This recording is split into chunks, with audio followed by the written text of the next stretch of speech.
Masechet Yebamot Daf Ayin, on va commencer par Samertet Amoudbet au milieu de la page. Gemara.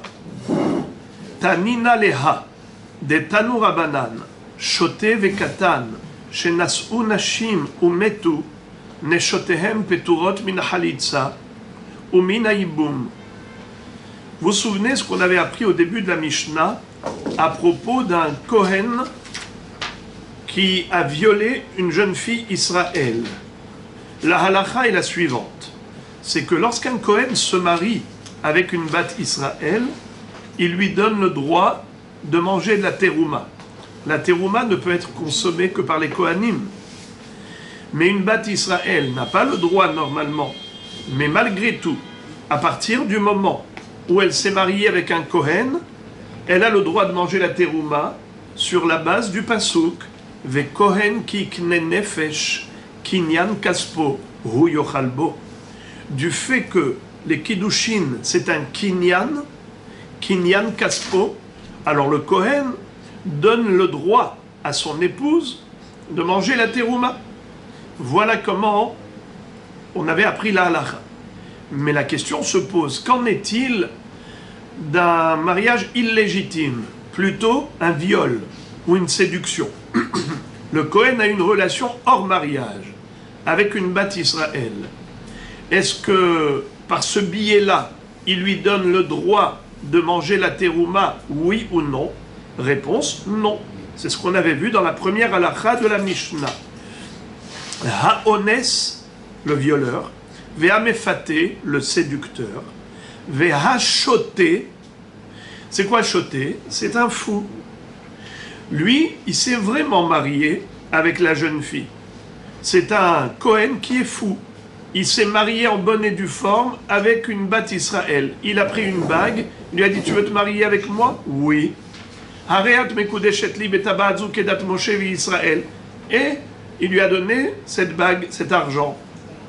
Est-ce qu'elle est Mekudeshet? Minatora? Non. Vu qu'il n'est pas Bardaat, son Maaseh Kiddushin n'est pas valide. Alors elle ne s'appelle pas Mekudeshet la Kohen. Cette bat Israël n'a pas le droit de manger la terouma. Cette halakha est reprise par la Gemara. Et la Gemara nous dit qu'on a retrouvé une baraïta qui développe ce sujet et qui parle d'autre chose, d'une autre mitzvah à propos du shoté. Regardez la Gemara. Tanina Leha. On a appris cela dans la baraïta suivante. Detanu Rabanan, Shoté, Vekatan, Shenas'u Nashim, ou Metu, un fou ou un petit qui n'est pas bar mitzvah. Les deux sont considérés comme inconscients. Ce qu'on appelle Eno bar da'at. Nas'u Nashim, ils se sont mariés. Et ensuite, Metu, ils sont morts sans enfants. Neshotehen peturot min halitza ou min haibum. Leur épouse n'a pas besoin de faire halitza ou ibum. C'est-à-dire que normalement, un homme qui est décédé et il n'a pas eu d'enfant avec son épouse, alors sa femme doit faire ibum avec le frère du défunt. S'il ne veut pas faire ibum, alors il fait halitza. En tout cas, il n'est pas libre. Celle-là, elle est de facto libérée. Il n'y a ni ibum, ni halitza. Pourquoi? Étant donné qu'elle n'est pas considérée mariée. Puisqu'elle n'est pas mariée au shoté, alors le frère du shoté n'a aucune mitzvah de ibum. Et s'il n'y a pas de mitzvah de ibum, il n'y a pas de nécessité de halitza. Deuxième sujet. Ketzad. La Mishnah maintenant nous parle de ce qu'on a vu à propos, s'il vous plaît, relisez la Mishnah pour mieux comprendre ce que veut la Gemara. Je vous fais relire la Mishnah, c'est Samertet Amud Aleph, les deux dernières lignes. Ha'ones ve'amefate, ve'achote, lo poslin ve'lo ma'achilin, ve'imenam reuim lavo b'Yisrael hare elu poslin. Ketzad, Israël sheba'al bat Kohen, tochal bitruma, ve'ibra, lo tochal bitruma. Traduction. Un Israël qui s'est marié avec une bat Kohen. Quel est le din? Il lui a retiré le droit de manger la terouma. Elle était Bat Kohen, elle mangeait la terouma lorsqu'elle était chez son père, mais dès qu'elle s'est mariée avec monsieur Israël, ça y est, elle est devenue israélite. Elle n'est plus kohénette, elle ne mange plus la terouma. Si jamais il y a divorce ou veuvage, et qu'elle retourne chez son père et qu'elle n'a pas eu d'enfant avec monsieur Israël, alors elle a le droit à nouveau de manger la terouma. Maintenant, quel est le din si elle a été violée par un Israël? La Bat Kohen a été violée par un Ben Israël. Est-ce que ce viol-là lui retire le droit de manger la terouma chez son père? Eh bien non, ça ne lui retire pas le droit. Pourquoi? Elle n'est pas mariée à ce monsieur. Très bien. Maintenant, quel est le din s'il a fait tomber enceinte? Oui, Alors, si non. après avoir accouché. Alors regardez, Si elle a le fœtus, mais là vous confondez avec le cas inverse. Regardez. Ketzad, Haré Israël, Sheba al Bat Kohen. Israël qui a une relation hors mariage avec une Bat Kohen. Tochal bitrouma. Elle peut encore manger la terouma. Par contre, Ribera lo tochal bitrouma. Qu'est-ce que ça veut dire? Ribra lo tochal bitrouma. Si elle est tombée enceinte du Israël, même si c'est hors mariage, elle n'a plus le droit de manger la terouma. Regarde. Pourquoi elle ne mange pas la terouma? Regardez le premier hachis de la page, Samertet Amoudbet. Ribera lotochal, kedeyalfinan le'il, obar posel, dirtiv kin oreha, prat le me'uberet. Rashi nous renvoie à ce qu'on a déjà étudié, qu'il est écrit que une Bat Kohen qui était avec un Israël n'a plus le droit de manger la terouma. Si elle a divorcé ou il est mort, elle a le droit de manger la terouma, à condition qu'elle n'ait pas eu d'enfant avec lui, et aussi à condition qu'elle ne soit pas enceinte de lui. Et d'où sait-on que si elle est enceinte, elle est disqualifiée de la terouma? On la prend du pasuk kin oreha. C'est écrit comme ça.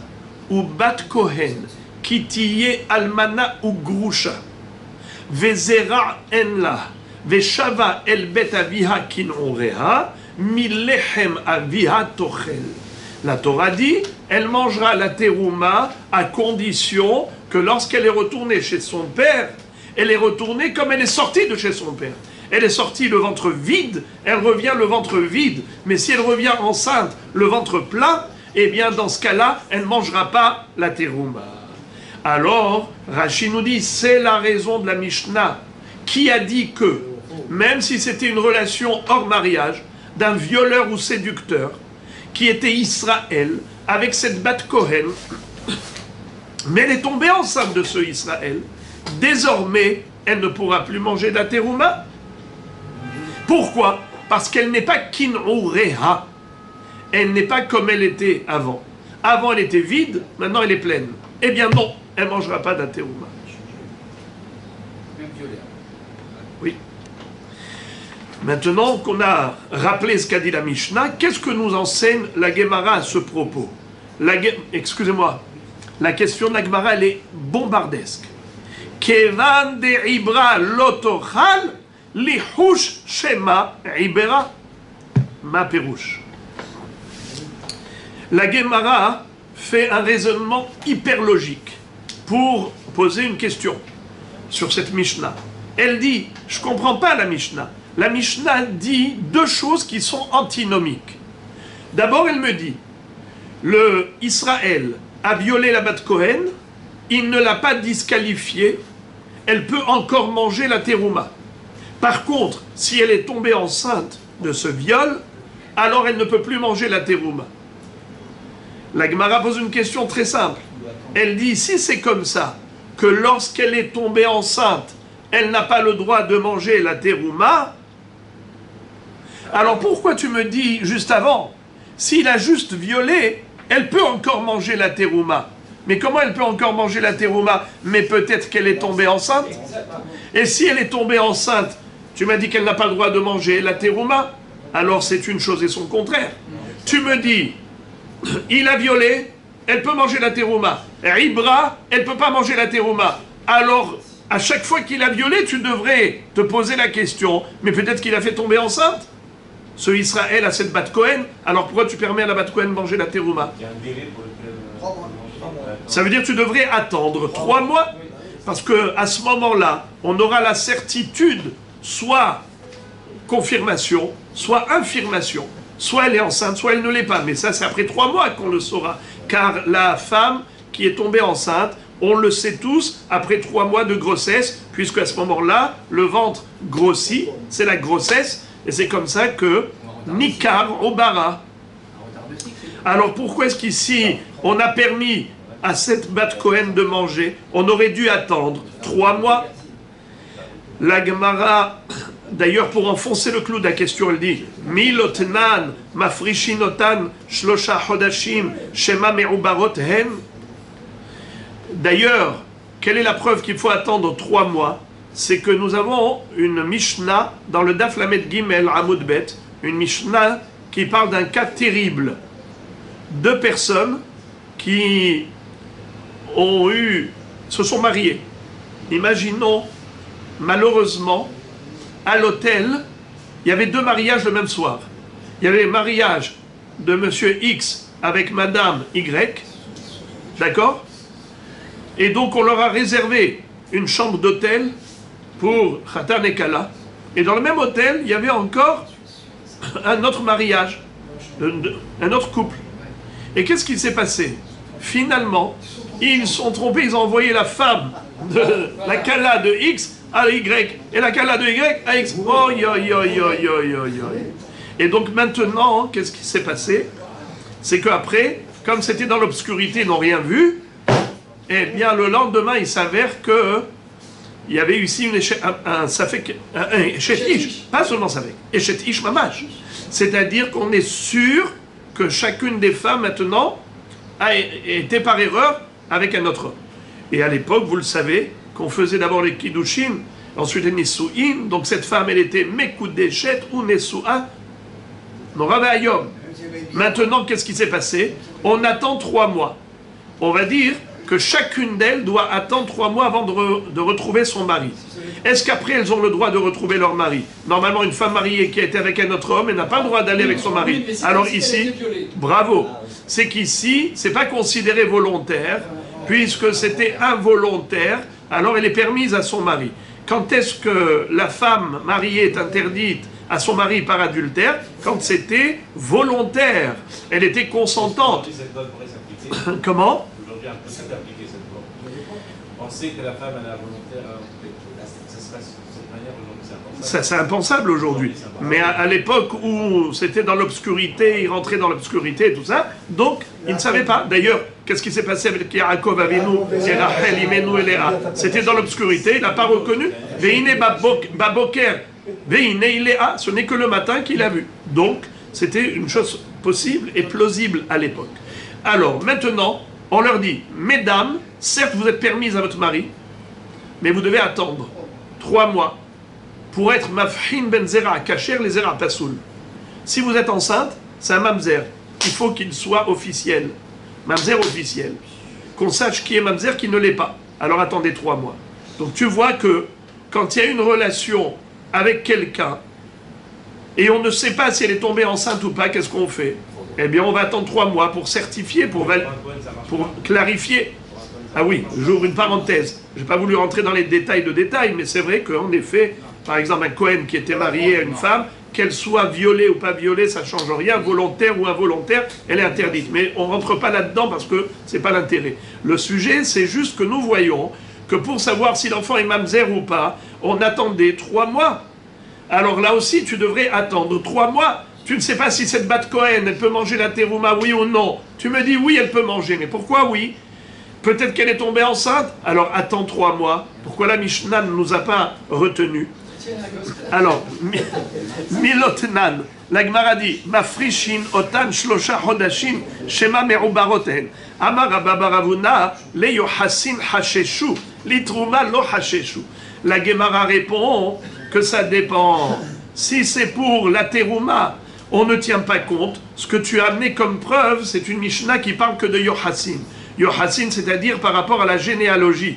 la filiation. On a besoin de savoir qui est mamzer, qui ne l'est pas, pour fixer la généalogie. Pour ça, Hachamim ont exigé les 3 mois. Mais on n'a pas été mahmir pour la terouma d'attendre 3 mois pour être sûr qu'elle n'est pas enceinte. Les terouma lo hacheshu.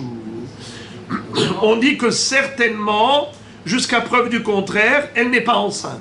Ça veut dire qu'on présume qu'une relation de viol ou de séduction ne l'a pas fait tomber enceinte, jusqu'à preuve du contraire. Donc, on n'a même pas besoin d'attendre. Elle peut manger la terouma. Quand est-ce qu'on a fait attendre la femme pendant 3 mois après une relation? Ce n'est que... Ce n'est que par rapport au mamzer, pour savoir quel est son yihus. Les yohassin hacheshu. La Gemara pose la question, elle dit Velitrouma lo hacheshu ve'atanya harezegiter sha'ahat kodem lemitati asura lechol bitrouma miyad.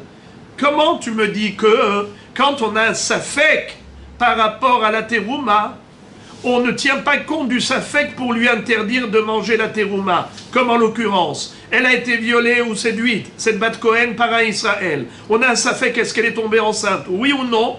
50% de oui, 50% de non. Et tout de même, qu'est-ce que tu dis? Mi safek, tu vas pas lui interdire de manger la terouma. Tu lui permets de manger la terouma, malgré le safek. Pourtant, il y a un cas de figure où on interdit à la femme de manger la terouma à cause du safek. Par exemple, imaginons un homme qui était Cohen. Il était marié à une Bat Israël. La Bat Israël, à l'origine, elle ne mangeait pas la terouma. Depuis quand elle s'est mise à manger la terouma? Dès qu'elle s'est mariée avec le Cohen. Maintenant, le Cohen, qu'est-ce qu'il a fait? Il lui a donné un guet. Quand il lui donne un guet, est-ce qu'elle peut manger la terouma si elle n'a pas eu d'enfant avec lui? Non. Mais imaginons qu'il lui donne un guet al-tnaï. C'est quoi un guet al-tnaï? Il lui donne un guet à condition. Il lui dit comme ça. Monsieur Cohen donne à son épouse un guet à condition. Pourquoi il a fait ça? Qu'elle puisse continuer à manger la tête.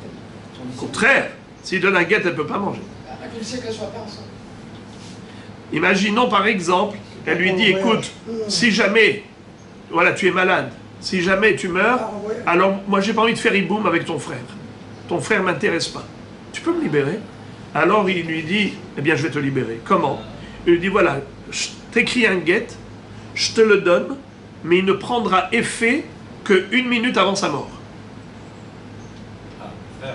Il lui dit, Arezegiter sha'ahat kodem lemitati.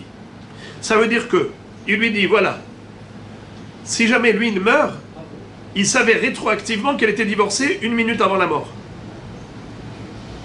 Il lui dit, voilà le guet. Prends le guet. Ça y est, tu as le guet. Tu es divorcé, mais pas tout de suite. Tu n'es pas divorcé tout de suite. Tu es divorcé 1 minute avant la mort. Alors, à Botaï, quand il va mourir, 1 minute avant la mort, elle était divorcée. Est-ce que le frère doit faire hiboum? Non, elle était divorcée. Rabotaï, est-ce qu'elle mange la terouma? Lui, il s'appelle Monsieur Cohen. Elle était demoiselle Israël. Est-ce qu'elle mange la terouma? La Mishnah nous dit, plutôt la Braïta nous dit, interdite immédiatement de manger la terouma. Pourquoi elle est frappée d'interdiction? Écoutez bien, il a vécu avec elle pendant 100 ans. Eh bien, elle n'avait pas le droit de manger la terouma. Pourquoi? Parce que chaque seconde, peut-être qu'il va mourir. Et on craint que peut-être on est dans la minute avant sa mort. Alors peut-être que maintenant il va mourir. Et s'il meurt dans 1 minute, alors on est déjà dans la minute d'avant. Oui, mais comment elle peut manger la terouma? Elle ne peut pas savoir. Elle prend un risque. 50% de oui, 50% de non. Peut-être qu'il va mourir, peut-être qu'il ne va pas mourir. Mais chaque personne a 50% de chance de mourir. C'est-à-dire il y a 1 chance sur 2 que la personne meurt. Il y a des gens qui meurent, il paraît.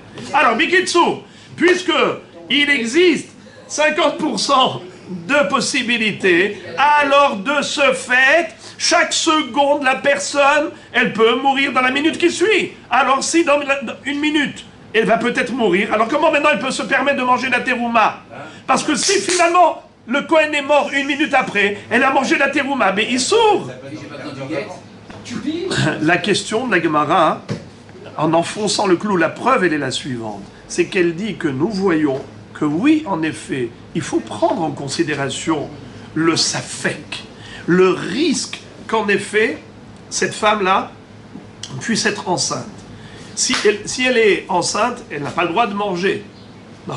Alors comment se fait-il? Tu dis, le Israël a violé la Bat Cohen, elle mange. La terouma, il n'y a pas de problème. Mais peut-être qu'elle est enceinte, il y a 50% de chances que oui, que non. La preuve, c'est que nous avons une braïta qui dit la chose suivante. Il est écrit que si jamais un Cohen, là c'est l'inverse, hein, Monsieur Cohen, qui avait épousé demoiselle Israël, qu'est-ce qu'il a fait? Il a dit à sa femme, après l'avoir épousée, il lui a donné un guet à condition. Il lui a dit, Areze Giter, Sha'ahat Kodem Mitati. C'est ton guet un instant avant ma mort. Pourquoi il a fait ça? Entre parenthèses, peut-être qu'il n'avait pas envie de faire hiboum avec son frère si jamais il mourait.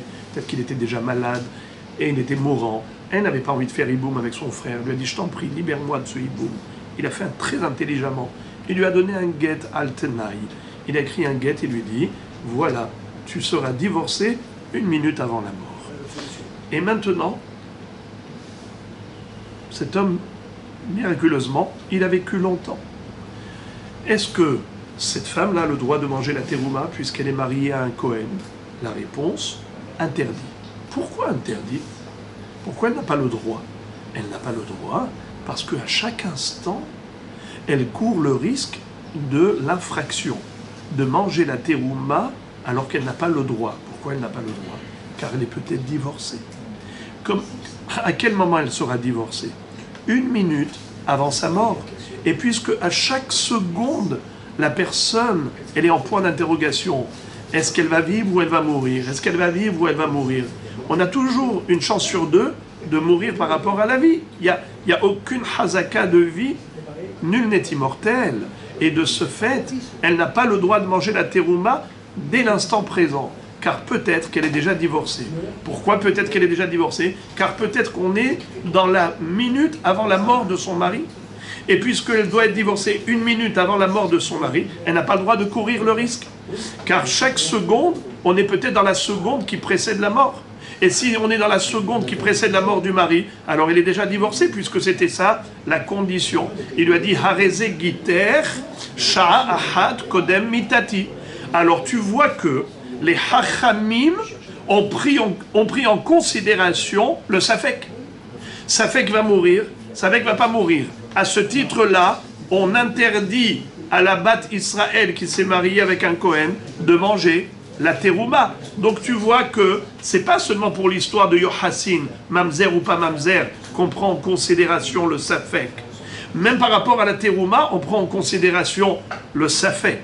Alors comment est-ce que une femme qui était violée, une Bat Cohen qui était violée par un Ben Israël, on lui permet de manger la terouma? Mais peut-être que ce viol a entraîné une grossesse. Et on a déjà dit dans la Mishnah que si elle est tombée enceinte d'un Israël, elle n'a plus le droit de manger la terouma. Alors comment la Mishnah a permis de manger la terouma à cette femme qui a été violée? Pourtant, il y a un safek, elle est enceinte. Et misafek, on devrait interdire, comme misafek qu'on a interdit à la Bat Israël qui était mariée à un Cohen, quand il lui a dit « Arezo giter sha'ahat kodem mitati ». Et la Amar Rabba Barabuna Benisuin Hasheshu Biznut lo Hasheshu. Alors la Gemara maintenant donne une autre réponse, une réponse qui est choquante. La Gemara dit comme ça, c'est vrai, tu as raison, que par rapport au Safek, on aurait dû dire qu'elle ne mange pas la terouma. Pourquoi?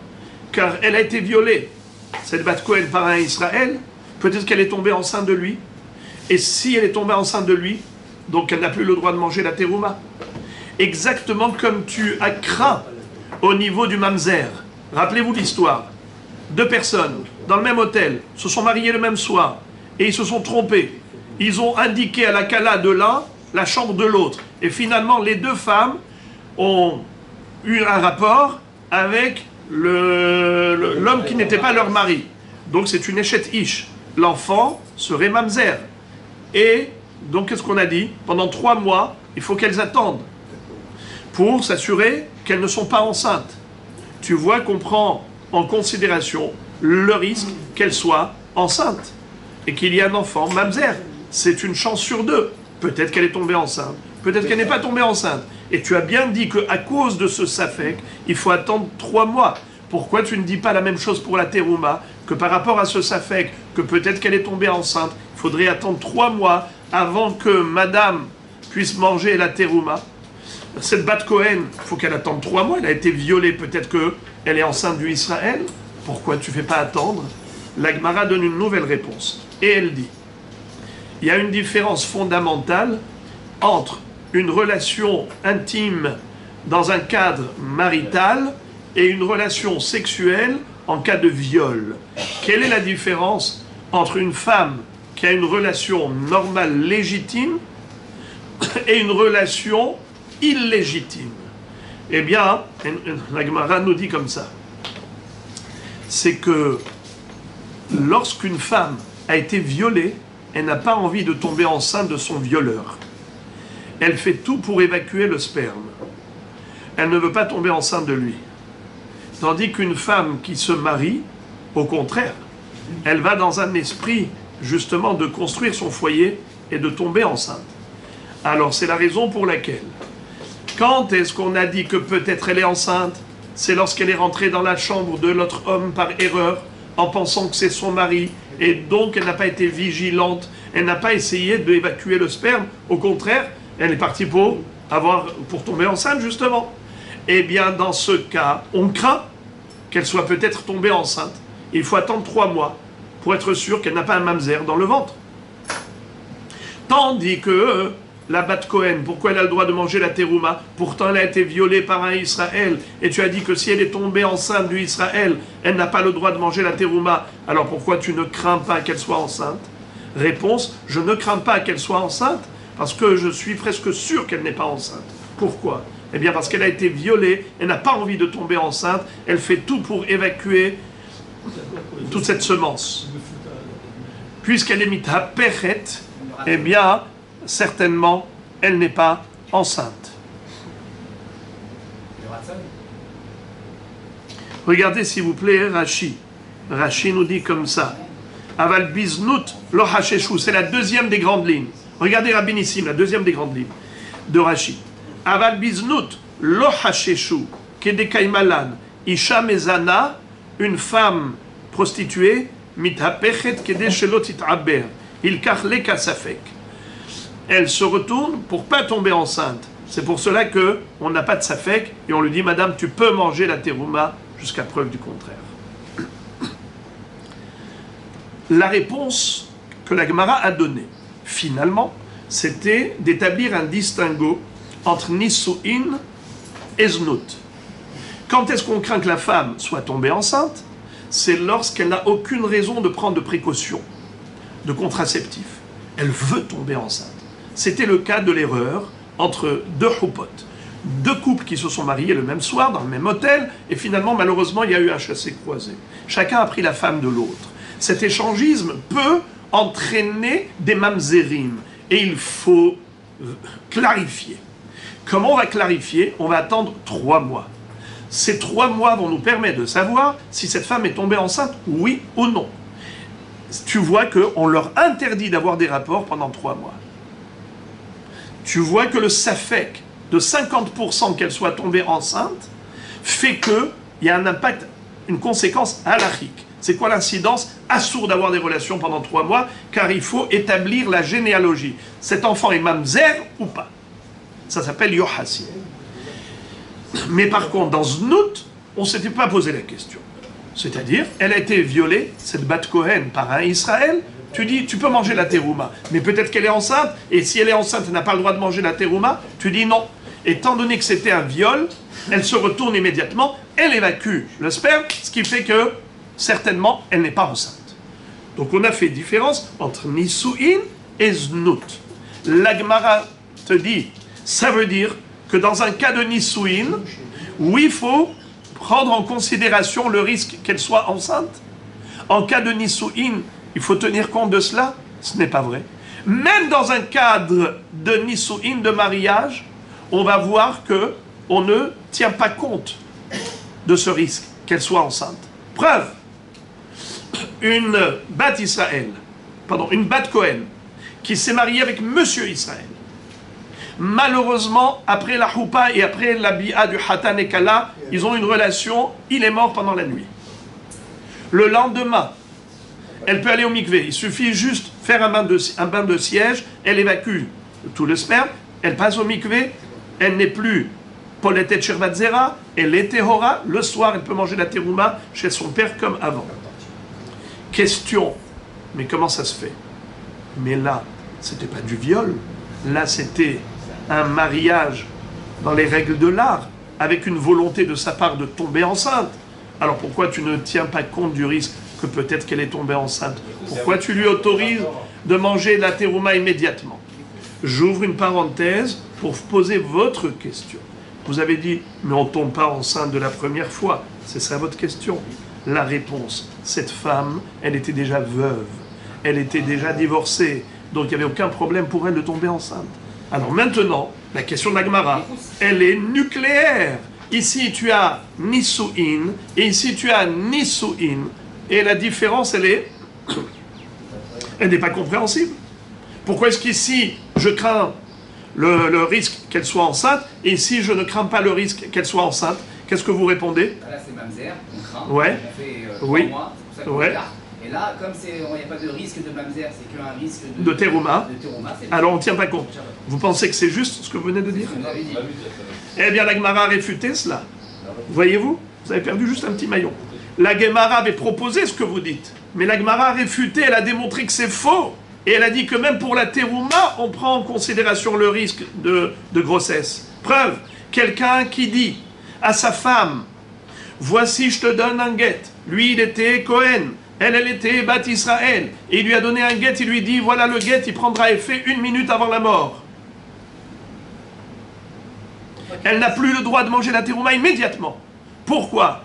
Car peut-être que lui va mourir dans 1 minute, et donc on a un safek, peut-être qu'il va vivre, peut-être qu'il va mourir, peut-être qu'il va vivre, peut-être qu'il va mourir, et à chaque seconde, tu te poses la même question. Donc à chaque seconde, elle est peut-être déjà divorcée. Et si elle est déjà divorcée, elle n'a pas le droit de manger la terouma. Et pourtant, c'est 50-50. 50% qui va vivre, 50% qui va mourir, et pourtant, misafek, tu interdis. Alors on ne peut pas dire, ici on parle de mamzer, yohassin, ici on parle de terouma. La Gemara a réfuté cette différence. Donc c'est pas ça la différence. La différence, on a dit, peut-être la différence, c'est entre nisuin et znout. C'est beau comme différence. Ici elle évacue le sperme, ici elle évacue pas le sperme. La Gemara dit, même ça c'est faux. Car tu vois que même dans nisuin, on ne fait pas de différence. Il y a nisuin et nisuin. Contradiction. Tu vois que dans Nisu'in, à propos des 2 femmes qui se sont trompées, eh bien on attend 3 mois. Et ici dans Nisu'in, on n'attend pas 3 mois. C'était monsieur Israël qui s'est marié avec la Bat Cohen. Et il est mort pendant la nuit après leur relation. On lui dit, madame, le lendemain matin, tu fais un bain de siège, tu évacues tout ça, tu vas au mikvé, tout va bien, tu remanges la terouma. Mais comment tu remanges la terouma? Mais c'était Nisu'in. Alors, Nisu'in mamzer, Nisu'in terouma, pourquoi est-ce qu'ici tu crains et ici tu ne crains pas? Et tu ne peux pas dire parce que ça c'est mamzer et ça c'est terouma, car ça on l'a déjà évacué, on a déjà réfuté cette différence. Alors la question revient à la case départ. Réponse, Amara Frisda, Tovelet ve'ochelet ad arba'im, de'ilo me'abra, halo me'abra. Ve'im me'abra ad arba'im maya be'almahu. Qu'est-ce que ça veut dire? La Gemara dit quelque chose de très très beau. Très beau. C'est fort quand même. Elle dit qu'il y a une histoire de formation de l'embryon et ensuite du fœtus. Jusqu'à 40 jours, il n'y a même pas d'embryon. Après 40 jours, il y a un embryon qui commence l'état fœtal, le fœtus. Quelle est la différence entre avant 40 jours et après 40 jours? C'est qu'avant 40 jours, ça s'appelle Maya Be'alma. C'est comme du sperme qui est, on va dire, en train de, en cours de gestation, petit à petit de se former pour devenir un embryon. Mais pour l'instant, on ne peut même pas appeler ça un fœtus. C'est même pas un obar. C'est Maya Be'alma. Ça n'a pas un statut de fœtus. Alors, quand on a dit qu'une femme enceinte n'a pas le droit de manger la terouma, qu'est-ce qu'elle était elle? Elle était Bat Kohen. Elle a été violée par un Ben Israël. On a dit que si elle est enceinte, elle n'a pas le droit de manger la terouma. Mais à partir de quand elle n'a pas le droit de manger la terouma? C'est à partir de 40 jours depuis la conception. Là, je dis qu'elle est enceinte. Là, je dis qu'il y a une grossesse. Mais si on est avant les 40 jours, ça ne s'appelle même pas une femme enceinte. Et par conséquent, elle peut encore manger la terouma. C'est très beau. On a dit que la Bat Kohen qui a été violée, elle a été violée, alors elle peut manger jusqu'à 40 jours. Car de deux choses l'une. Soit elle est enceinte, soit elle n'est pas enceinte. Si elle n'est pas enceinte, c'est évident qu'elle puisse manger. Elle est Bat Kohen et elle n'est pas enceinte du Israël. Deuxième hypothèse, elle est peut-être tombée enceinte du Israël. Jusqu'à 40 jours, on ne considère même pas cela comme un embryon. C'est Maya Be'alma, c'est que de l'eau. Quand est-ce que commencera l'interdiction? Après 40 jours. Alors, en effet, regardez-moi ça. C'est qu'après 40 jours, il ne faut pas qu'elle mange. Pourquoi? Car elle est peut-être enceinte, jusqu'à 3 mois. À 3 mois, on le saura avec certitude si elle l'est ou elle ne l'est pas. Et à ce moment-là, on dit, pour ça, madame, ne mange pas depuis le 41e jour jusqu'à la fin des 3 mois, car peut-être que tu es enceinte.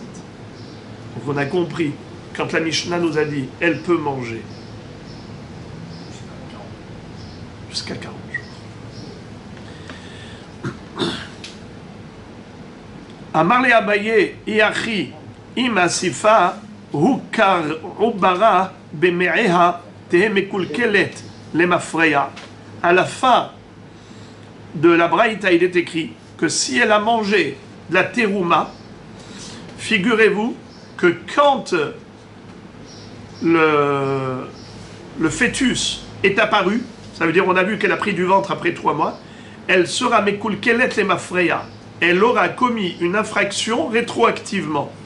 Qu'est-ce que ça veut dire? Elle aura commis une infraction rétroactivement. A priori, ça veut dire quoi? Ça veut dire que quand on aura, ce sera ce qu'on appelle une grossesse avérée, avérée à partir de 3 mois, puisque maintenant elle a du ventre, alors rétroactivement, depuis le début, elle était en infraction.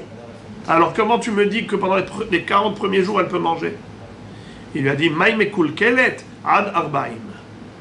Il lui a dit, quand on a dit que ne faut pas qu'elle mange, car peut-être elle est enceinte, et rétroactivement, il s'avérera qu'elle a commis une infraction, c'est après les 40 jours. Ad arbaim, ça veut dire que 3 mois en reverse, 3 mois à l'envers, ça veut dire que je commence à compter depuis 3 mois, 2 mois et en arrière, ça veut dire qu'on fait un parcours rétroactif.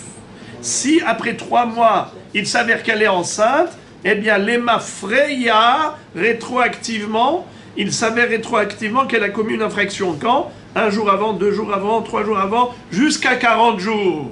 C'est ça ce qui veut dire Ad Arbaim Yom. Vous savez pourquoi je m'exprime comme ça? C'est pour que vous compreniez le mot Ad. Ad Arbaim Yom. En général, quand on dit jusqu'à 40 jours, ça veut dire de 0 à 40. Ce n'est pas le cas. Ici, c'est de 3 mois à 40. C'est rétroactif. Vous avez compris pourquoi je tiens à ce que vous compreniez. Quand on nous dit Ad Arbaim rétroactif.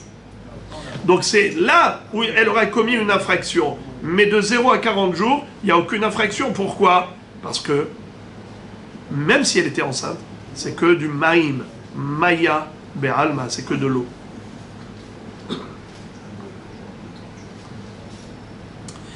On a terminé un sujet. Et maintenant, la Gemara va nous citer un grand débat, une mahloket entre Rav ou Shmuel. Et cette mahloket de Rav ou Shmuel, elle va être débattue par Abaye et Rava. Chacun va essayer d'expliquer Rav Nahon. Et après, on va citer notre Mishnah à nous pour démontrer ce que voulait dire Rav. Alors regardez. Le débat. Itmar.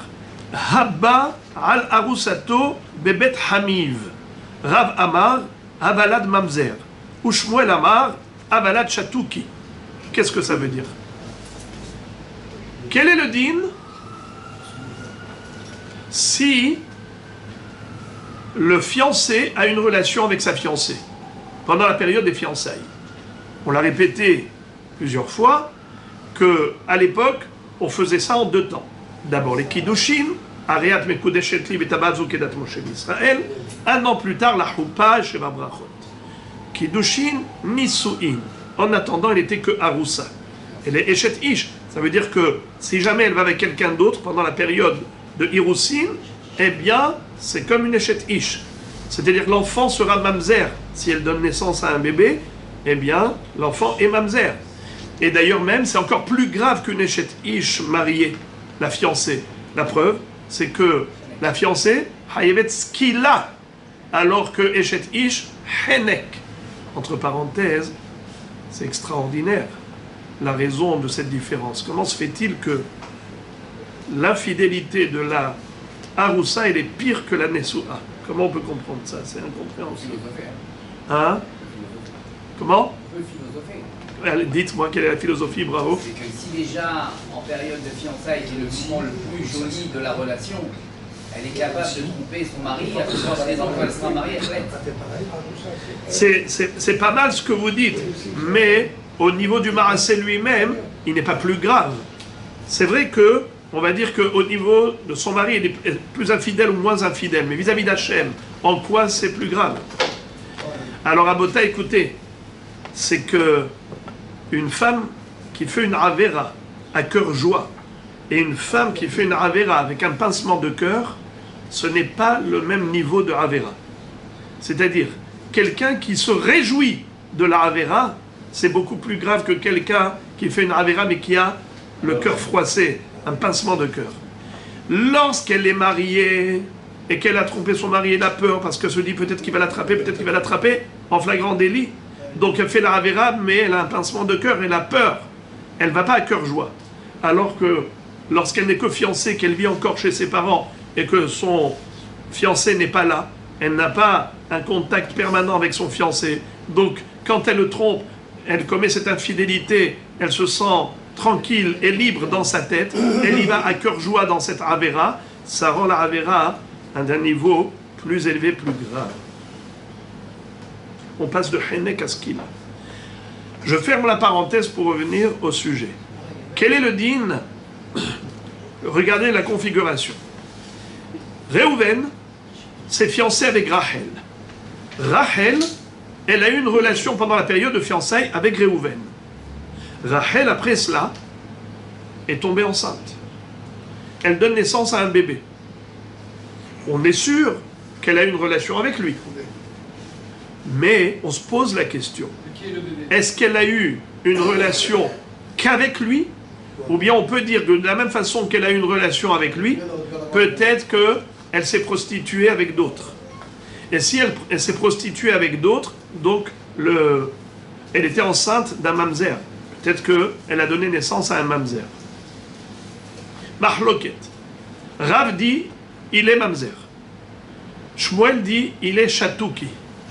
Qu'est-ce que c'est que chatouki? Alors, il y a une mahloket Rashi et Tosfot.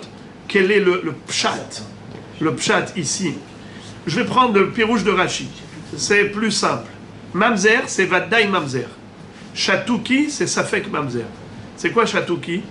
C'est lorsqu'un enfant, devant sa mère, il dit à son père, papa, papa. Et elle fait taire. C'est pas sûr que c'est papa. C'est pas lui ton papa. Bekitso, comme malheureusement, Hachem Yatzilenu, qu'à Dieu ne plaise, une femme pareille qui trompe son mari, et de ce fait, elle ne sait même pas cet enfant de qui il est, eh bien, elle fait taire son fils Chatouki, Sheket, alors ça s'appelle Safek Mamzer. Alors maintenant, est-ce qu'il est Vadaï Mamzer ou Safek Mamzer? D'accord? Rav dit Vadaï Mamzer.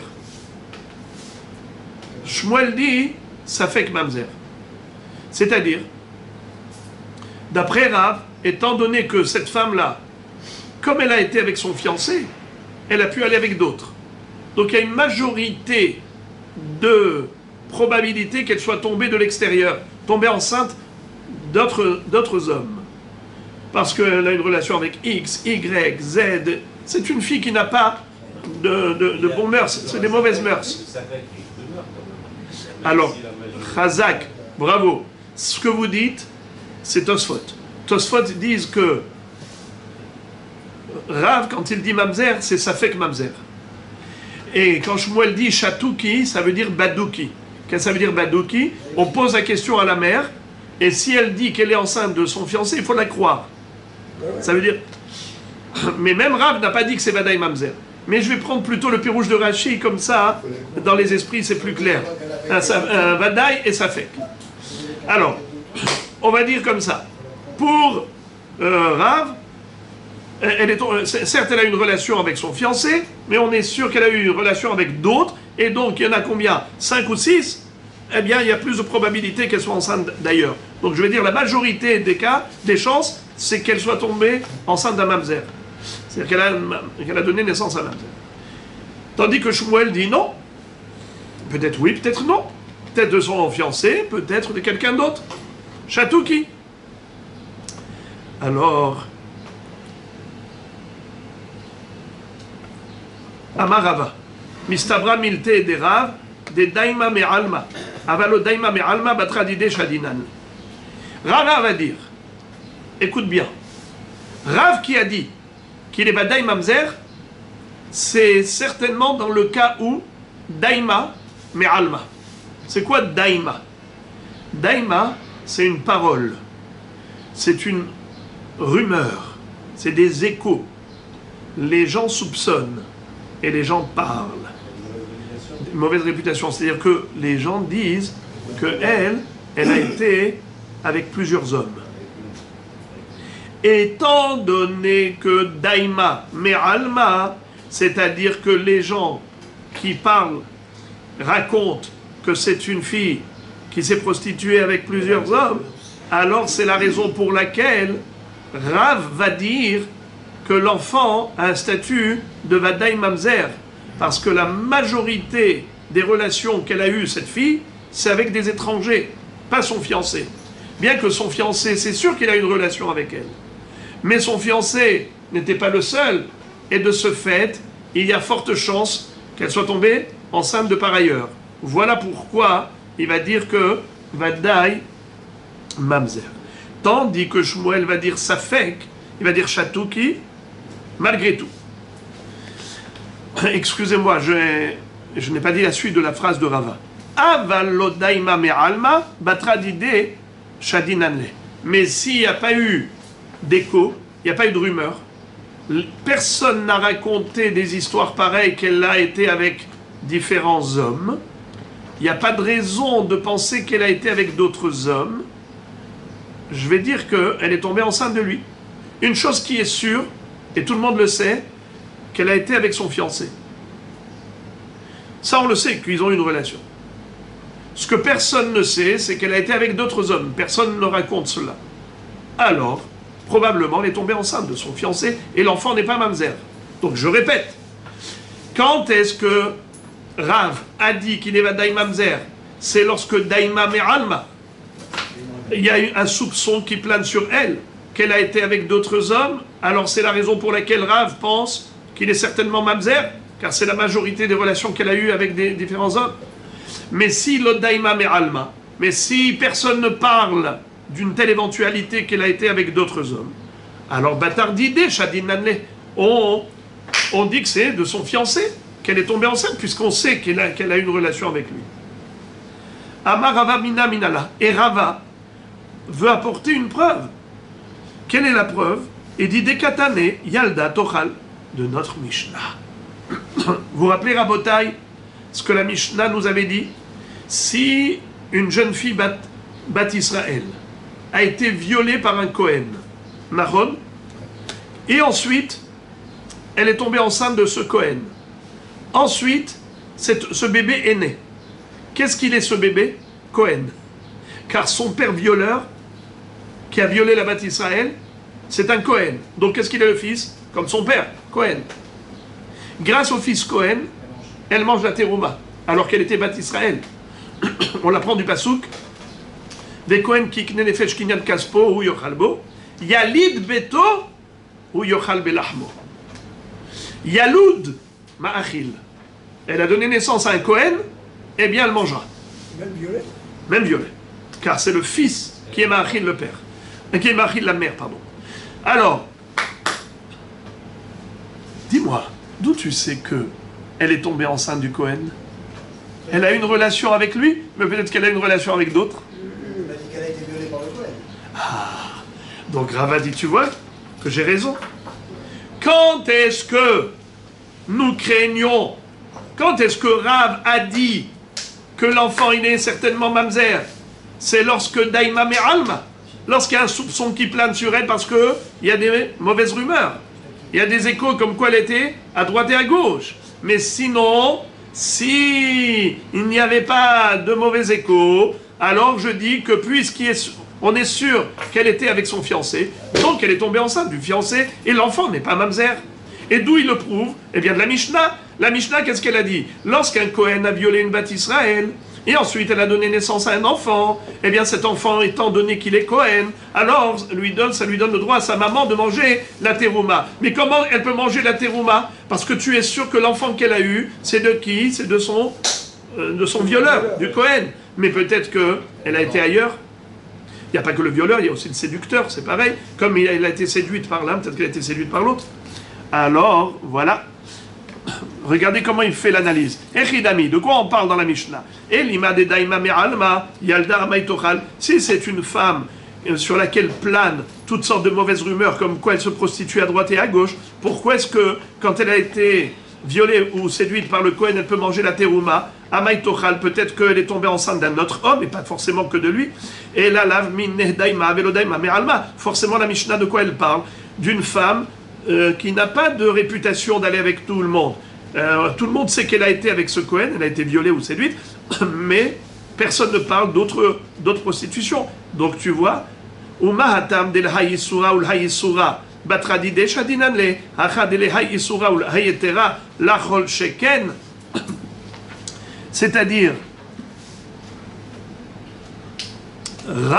Rava plutôt explique l'opinion de Rav sur la base de cette Mishnah, qu'il analyse très joliment. Et il dit, regarde, tu as deux configurations. Tu as le fiancé avec sa fiancée. Et tu as le violeur avec comment on appelle ça? Le violeur qui est Kohen avec une Beth Israël. Regarde-moi, le violeur qui a violé une Beth Israël, si elle donne naissance à un bébé, qu'est-ce que tu dis? Le bébé de qui vient? Du Kohen. Et elle peut manger la terouma.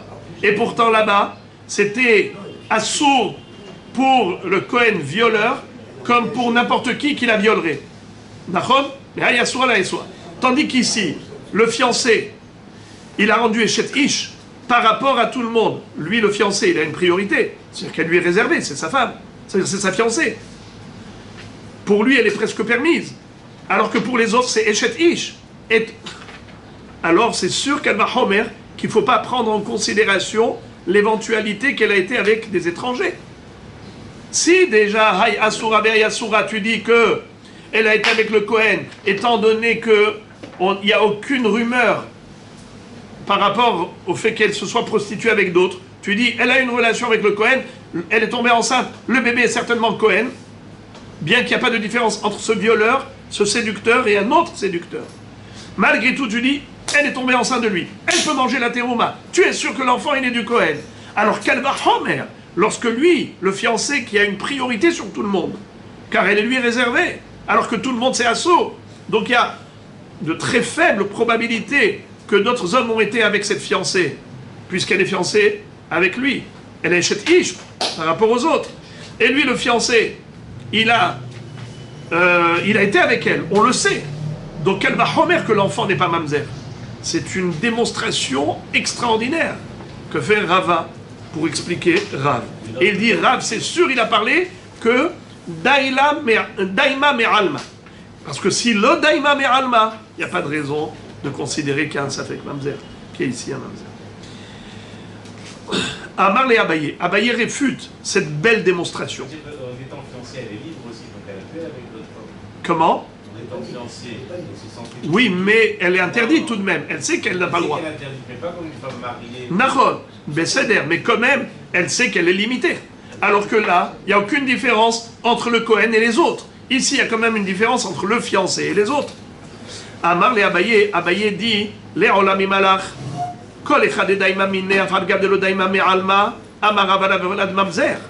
Abaye réfute Rava et lui dit, je peux te dire qu'en effet, dans la réalité, il n'y a aucune différence. Il n'y a aucune différence entre la réputation qu'elle peut avoir, qu'elle a été avec d'autres hommes ou pas. Dans tous les cas de figure, même s'il n'y a aucune mauvaise réputation, cette femme, d'après Rav, il est mamzer. Afal gabdelo daima me'alma. Amara Vavlad Mamzer. Maïtama de Amrina, mide afkera nafsha legabe arus, afkera nafsha le alma. Umatnitin shayushnem havushim beta asurim. C'est comme vous vouliez dire. C'est-à-dire que d'après Abaye, il dit non, cette fille-là, elle se sent libre. Et donc, de la même façon qu'elle a été avec son fiancé, bien qu'il n'y ait pas de troupa, fort possible que dans ses mauvaises mœurs, elle soit partie avec d'autres aussi. Et donc, peut-être que Rav dirait qu'elle est mamzer même dans ce cas. Ah, ta preuve que tu as amené d'un Mishnah, c'est quoi? C'est que le Kohen qui a violé une bête Israël, si elle donne naissance à un bébé, tu dis qu'il est certainement Kohen, elle peut manger la terouma. Comment ça se fait? Peut-être que de la même façon qu'elle a été avec lui, elle a été avec d'autres, peut-être. Et la vadaï, que ici on parle d'un cas où on ne peut pas interpréter autrement. Car il se peut que la Mishnah parle Havushim Bebeta Asurim. Tous les deux, ils étaient en prison ensemble. Les goïms ont mis en prison ces deux juifs, un juif et une juive. Eh bien, dans la cellule, ils ont une relation. Là, tu es sûr et certain que l'enfant est Cohen. Elle est tombée enceinte dans la cellule. T'as un safek? Il n'était que deux. Voilà comment Abaye réfute la preuve de Rava. Ika de Amré Rabotai, maintenant, on va nous représenter exactement la même Sugia, mais à l'envers. Exactement. Écoutez Rabotai. Mahloket Rav Shmuel, débat Abaye ve Rava. Ika de Amré, Beba Aleha, Kule Amal Apelige de Batredide Shadinanle, Beachi Itmar, Arusa Sheibra, Rav Amar Havalad Mamzer, ou Shmuel Amar Havalad Shatuki. Selon la deuxième version, le débat il est un peu décalé, un peu différent. Dans le cas où tout le monde le sait, que le fiancé et la fiancée ont eu une relation, il n'y a pas de raison de dire que l'enfant est mamzer. C'est certainement de son fiancé qu'elle est tombée enceinte et l'enfant n'est pas mamzer, même d'après Rav. Dans quel cas Rav pense que mamzer et Shmuel dit Shatuki, c'est dans le cas où cette fiancée, on voit qu'elle est tombée enceinte. Mais on ne sait pas de qui. Tu n'as pas la certitude qu'elle a une relation avec son fiancé. Dans le cas où tu as la certitude qu'elle était avec son fiancé, alors j'attribue ce bébé au fiancé et donc il n'est pas mamzer. Quand est-ce que Rav dit que l'enfant est peut-être mamzer ou vadaï mamzer? C'est dans le cas où on voit qu'elle est enceinte. Mais on ne sait pas de qui.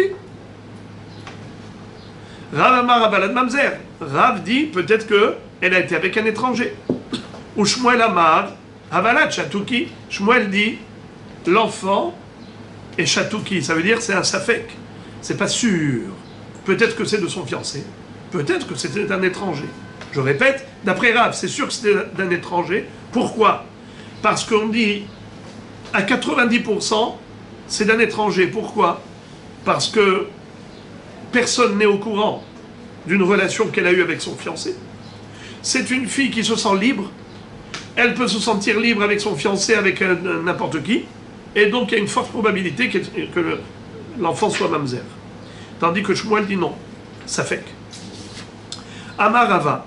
Rava nous dit comme ça. Mistabra miltedera. Il semblerait que Rav, ce qu'il a dit, Delo daima mine, ve daima me'alma. C'est-à-dire que personne ne sait qu'elle a été avec son fiancé. Par contre, tout le monde parle de cette femme qui se prostitue avec des étrangers. Aval daimamine, afal gab de daimame alma batre d'idée shadinane. Rav a dit que certainement Rav penserait que dans la mesure où il y a des paroles, des soupçons qui planent sur elle, comme quoi elle a été avec son fiancé, comme avec les autres, c'est-à-dire que tout le monde parle de sa prostitution dans le sens où elle va avec son fiancé, avec les autres. Alors dans ce cas-là, c'est là que Rav va dire que peut-être qu'il est mamzer. Mais, pas peut-être, Vadaï mamzer, d'après le Rov. Mais dans le cas où, excusez-moi, j'ai mal dit.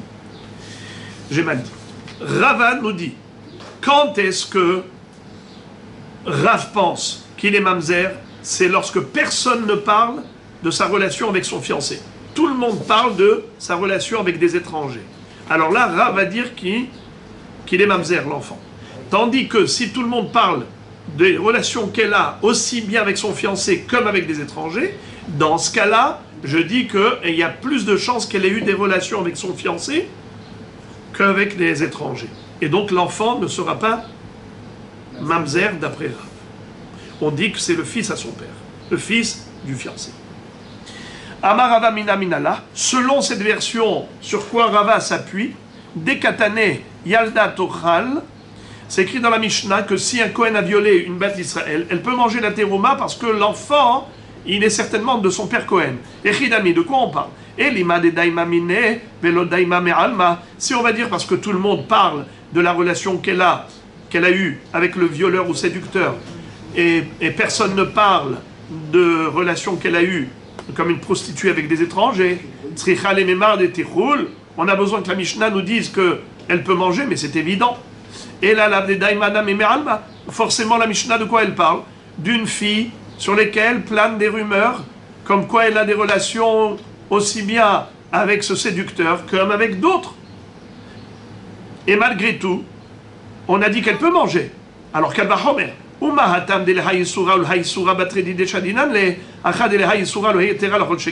Si déjà dans le cas où elle est assoura à l'un et assoura à l'autre, malgré tout, on a dit que le Kohen qui a une relation avec elle lui donne le droit de manger grâce au petit Kohanon qui va naître de cette femme.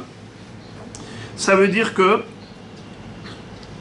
on lui attribue à lui, à plus forte raison, lorsqu'elle est réservée à son fiancé, interdite à tout le monde, c'est sûr que on va lui attribuer ce bébé et il ne sera pas mamzer.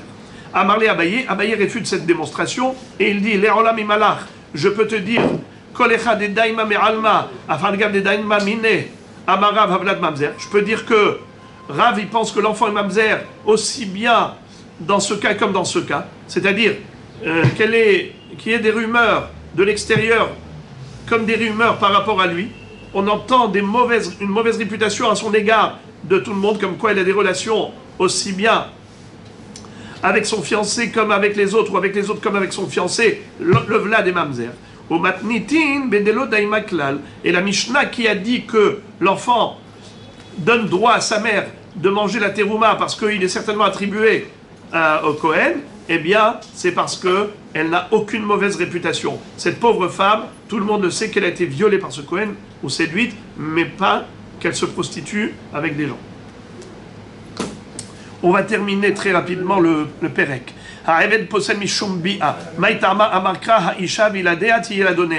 C'est-à-dire, on a dit que si jamais un enfant est parti avec une shifha et il a donné naissance à un Eved, eh bien, ce Eved-là ne donne pas droit à sa grand-mère de manger la terouma.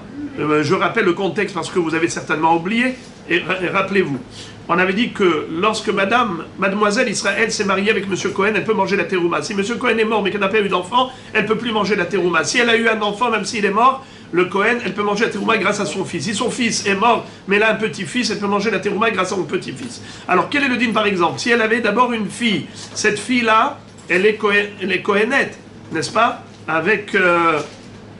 elle se marie avec un Israël, elle est bat Cohen, elle se marie avec un Israël, et ensuite elle a eu elle-même un enfant, un fils, la fille est morte, il reste un petit-fils, eh bien que le petit-fils il est Israël, la grand-mère elle peut manger la terouma. Maintenant, quel est le din si par exemple elle a eu un fils, donc ce fils il est Cohen, ce Meshuga de Cohen, il est parti avec une Shifra Kenaanit, Assour, il a donné naissance à qui? À un petit Eved.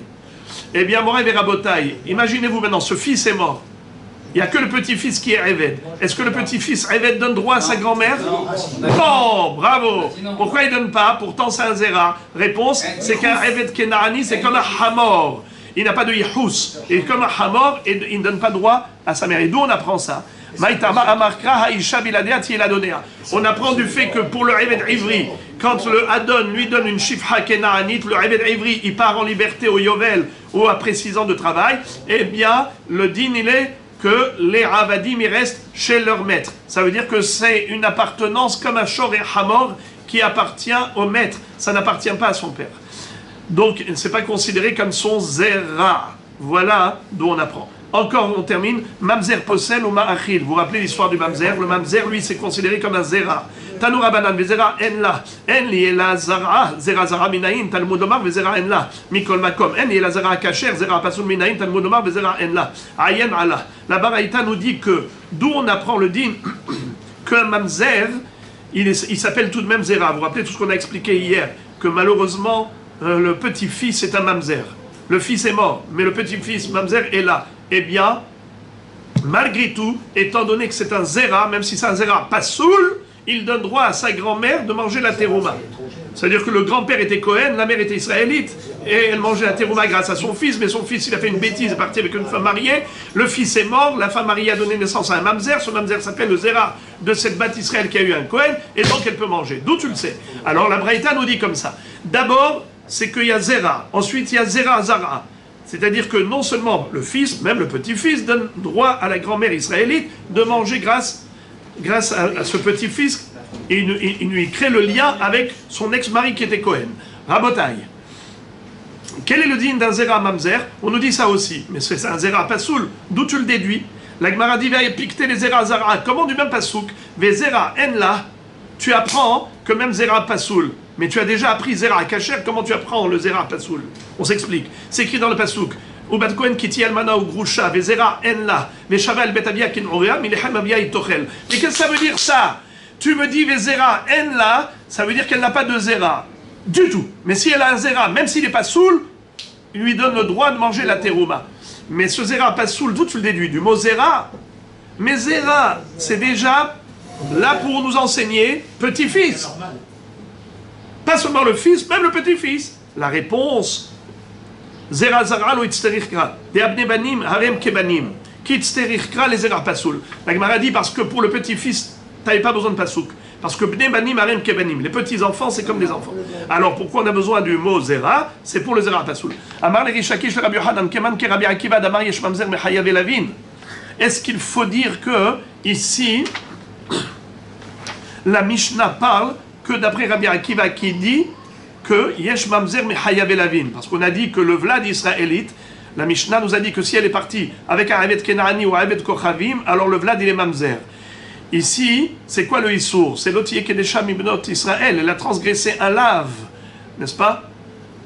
Pourquoi une Bat Israël n'a pas le droit d'aller avec un Eved ou un Goy? Parce que l'Otiye Kedesham Ibnot Israël, c'est une Be'ilat Znout.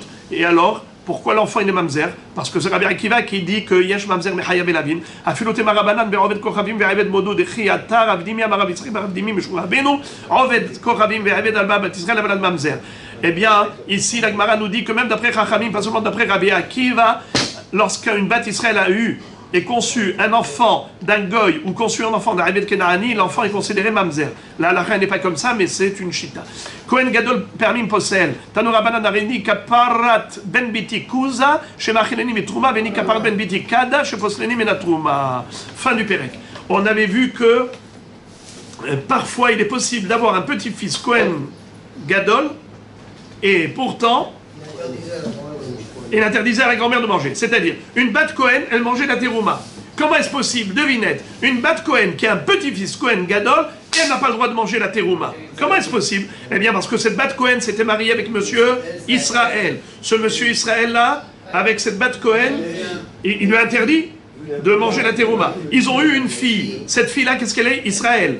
Elle est israélite. Elle s'est mariée avec un Cohen. Elle a eu un fils qui est Cohen. Ce Cohen-là a été choisi comme Cohen Gadol. Il est remet au Meshamesh à la Misbéach. Figurez-vous qu'à cause de lui, sa grand-mère, qui est Bat Cohen, ne peut pas manger la terouma. Pourquoi? Parce que lui, il est le fils de la Israélite, de sa mère. Sa mère, qu'est-ce qu'elle est?